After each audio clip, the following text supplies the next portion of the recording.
good afternoon, good morning, good whatever. This is gonna be a very interesting video for you. What I'm gonna talk about is both disturbing, interesting, scary, make you mad, piss you off, make you want to fuck somebody up, make you want to get up your chair and do something. I like to say I caught the devil. I don't believe in the devil. So, what you call the Illuminati, I've discovered where they are. They're located, home base, I guess, maybe London, Ontario. And I'll show you what I mean. There is a law firm. Give me 2 seconds. Siskins.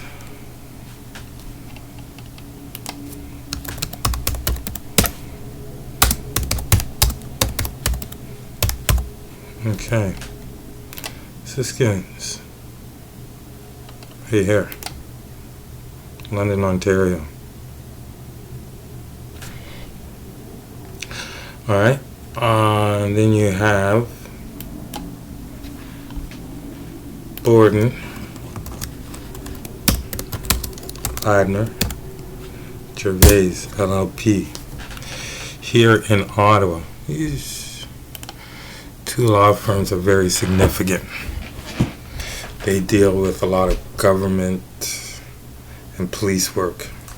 Alright, they do a majority of the police work and government policy, whatever, anything involving government. BLG is involved in policing. Alright? And it gets even more interesting than that. I actually discovered that these two law firms are appointing people everywhere. They are putting their people in place to control your government and to control you.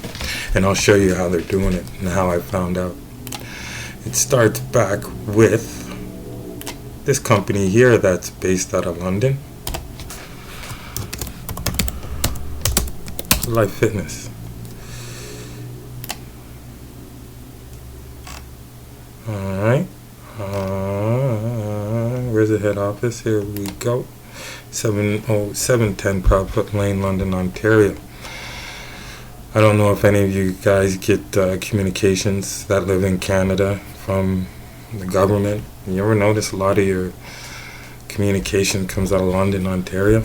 It's kind of interesting because Ottawa is like our head, is our capital city. You'll notice a lot of people that work for the government are based out of London for some reason. Alright, well, I'll tell you why. Not for some reason, but I'll tell you a good reason why.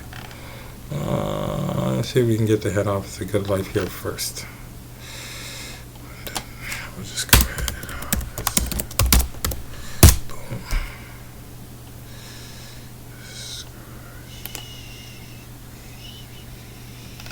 Alright, so I moved to Ottawa in 1996 from Halifax. I took up a job at Kitty Carver, St. Laurent Shopping Center. It's on St. Laurent now. It used to be in the mall. I worked for a guy, Rob Kranzberg. Rob was an interesting individual. He's a Jewish guy. He was a sneak, pretty much, to say. He was doing credit card scams out of there. He was in a little of everything, but he had a partner, Dominic Petrella, who was an awesome guy. All right, so Dominic sold his half of the business to Rob, maybe at about 97, somewhere around there. I was employed there. I worked for both of them, and then I ended up working for Rob by myself. You should see Rob. doing coke in the back of the store. That's one of my earliest impressions of Rob Kranzberg, walking in the back of the store and hearing that all day. So after a while, I think I was there for about 7 or 8 years. Kitty Cobbler, I left. I didn't know anything about severance pay. I wasn't familiar with the labor code or anything labor related. So I left Kitty Cobbler not knowing that I was entitled to severance pay. Which was, you don't know something, I guess it doesn't hurt you that bad, huh? But it comes back about 20 later, it becomes a little significant. And I'll tell you why. And we'll go back to Good Life out of London. I'd like to get a picture of Good Life up here. I don't know why I can't get anything Good Life going on here. Good Life, Good Life, Good Life. Let's see. Alright, so I start working for Good Life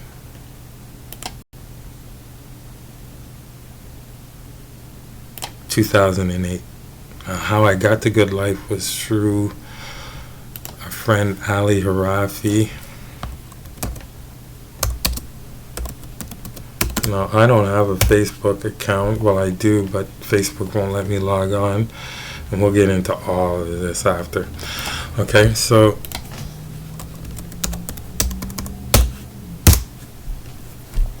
Ali Harafi, after hanging out with him and Nick for a couple of years, just partying, doing some crazy stuff, offers me a job at Good Life Fitness. He gets in and he's doing membership sales. I'm about 220 at the time, maybe 215. I'm jacked. He asked me if I want to be a PT with Good Life. I've never done PT before, but why not? It's a job, it's money. So I go in to meet a guy named Colin Twigley. I knew Colin though because I used to actually train at the Good Life Ali was working at. I used to train there a few years earlier with my wife, Kim Hack.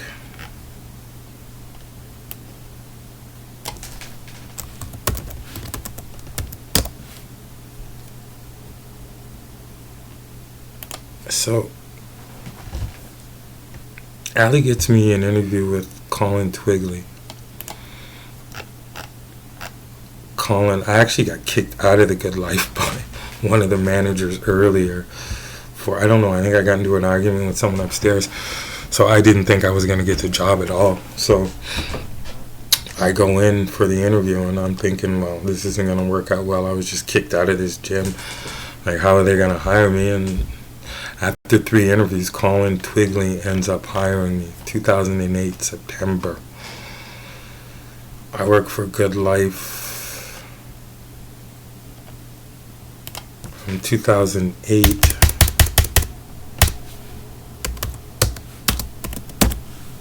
to 2013. Around 2012. The whole time I'm with Good Life, sketchy shit is happening, bro. I mean, sketchy shit.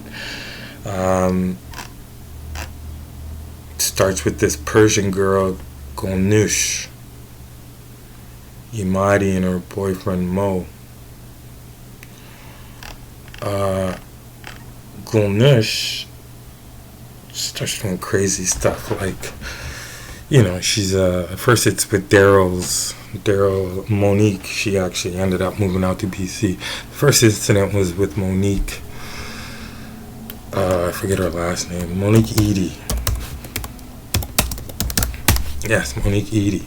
Daryl Prokopets' wife. So, I guess Golnush was saying that, well, Monique was training with Malad, Golnush's brother. Alright? Now, Malad's a really good trainer. He's an exceptional trainer.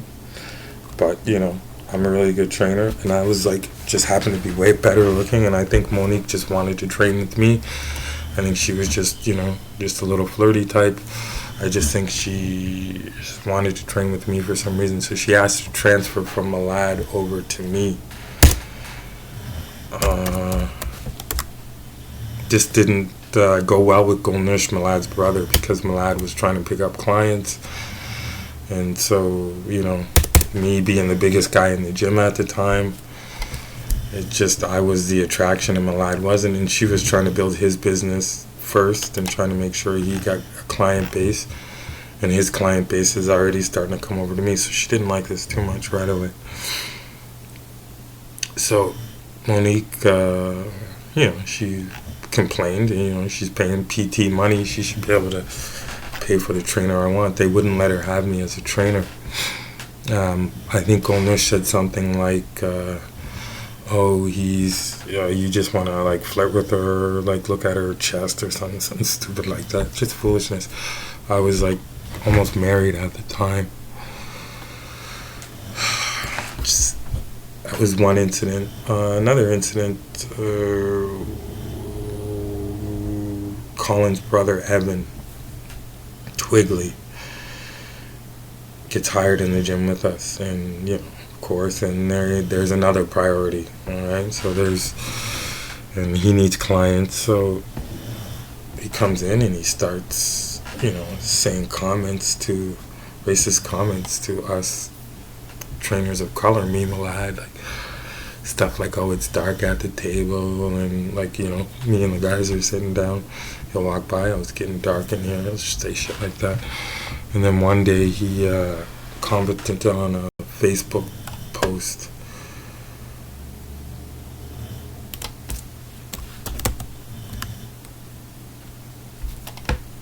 He commented on a Facebook post. I'm going to pull it up here now. I think I have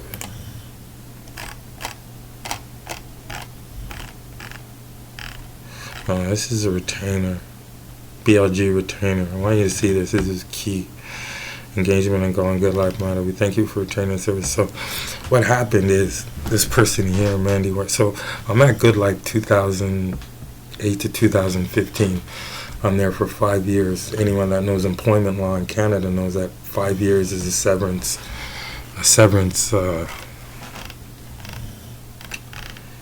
period. All right. So, and you'll see after, I'll show you documents that will show that I didn't have a contract on me, so I'm at 5 years of severance mark with no contract. So in an employment law, I'm considered common law at that point. All right.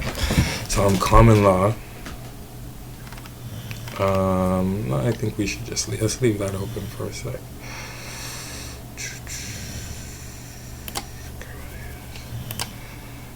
And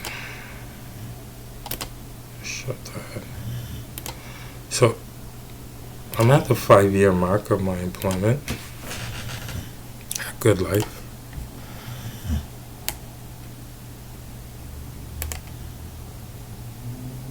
And Colin Twigley proposes a contract to me. Alright, I'm just gonna find, I probably should have pulled these up already, but just gonna take me a second, excuse me. I plan on being here for a while, so let me see.